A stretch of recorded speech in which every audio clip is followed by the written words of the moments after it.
आणि आता राजकीय बातमीनंतर वळतोय इतरही काही महत्त्वाच्या बातम्यांकडे। पंकजा मुंडेंचे वैयक्तिक सहाय्यक अनंत गर्जे याच्या पत्नी गौरी गर्जे यांनी आत्महत्या केली आहे। काही महिन्यांपूर्वीच अनंत गर्जे यांचं लग्न झालं होतं, मात्र मुलीच्या कुटुंबाने ही आत्महत्या नसून हत्या असल्याचा गंभीर आरोप केला। त्याचप्रमाणे गौरीच्या कुटुंबियांनी वरळी पोलीस ठाण्यामध्ये याबाबत तक्रार देखील केली आहे। या प्रकरणाची चौकशी करून योग्य ती कारवाई करा अशी मागणी गौरीच्या कुटुंबियांनी केली आहे।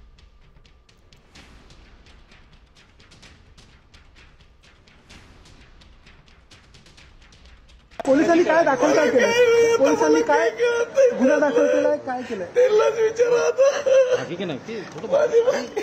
काही नका करू सर, मला काही वाईट बोलायचं नाही, मला बोलवा, माझं लेकरू गेलंय डॉक्टर। नको सोडा। या आमच्या गौरीच्या खून झालेला आहे आणि ही आत्महत्या दाखवण्याचं स्वरूप आहे। कुठलाही नातेवाईक आमचा इथं घटनास्थळी हजर नसताना तिला फाशी देऊन मारलेलं आहे, तिचा खून केलेला आहे। एकत्रित कुटुंबांनी तिचा मिळून खून केलेला आहे आणि त्याला आत्महत्येचं स्वरूप देऊन दवाखान्यामध्ये आणून टाकलेलं आहे की बुवा ही आत्महत्या नसून खून आहे। आणि ती बी सीएम साहेबांनी, गृहमंत्री साहेबांनी, पुन्हा आमचे पालकमंत्री अजितदादा यांनी जातीने लक्ष घालावं, शिंदे CBI मार्फत चौकशी करावं। तर गौरी गर्जेंच्या कुटुंबियांच्या आरोपानंतर अनंत गर्जेसह 2 जणांवर गुन्हा दाखल करण्यात आला। अनंत गर्जे, नणंद शीतल गर्जे आणि दीर अजय गर्जे यांच्यावर गुन्हा दाखल करण्यात आलाय। गौरी गर्जेला मारहाण करून मानसिक त्रास देऊन आत्महत्येला प्रवृत्त केल्याप्रकरणी गुन्हा दाखल करण्यात आल्याची माहिती आहे। दरम्यान गौरी गर्जेच्या आत्महत्येनंतर शनिवारपासूनच तिचा पती अनंत गर्जे हा बेपत्ता आहे।